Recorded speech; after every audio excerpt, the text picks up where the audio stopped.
Cepat-cepat kunci semua pintu dan tingkap. Tapi hati aku masih tak sedap. Aku capai telefon call ketua kampung Tok Amin. Tok, maaf ganggu malam-malam ni. Saya ada satu benda nak tanya. Aku cakap sambil tengok luar dari celah langsir. Kau dengar juga ke? Suara Tok Amin agak perlahan. Tenang. Tapi ada sesuatu dalam nada suara dia yang buat aku rasa tak sedap. Dengar apa, Tok? Bunyi tu? Dia diam sekejap. Jangan keluar rumah malam ni. Apa pun jadi jangan keluar. Faham? Aku terdiam. Tok, bunyi azan tu dari mana sebenarnya? Dia tak jawab. Lepas beberapa saat dia cuma cakap, dah jadi benda sama. Macam dulu-dulu, malam tu aku tak tidur. Aku duduk kat ruang tamu, lampu semua pasang. Bunyi azan tu hilang lepas habis iqamah. Ya betul. Suara tu pun ada laung iqamah lepas azan.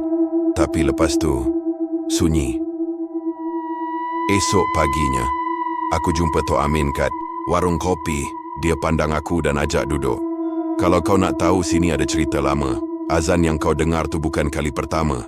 Dulu, masa aku kecil,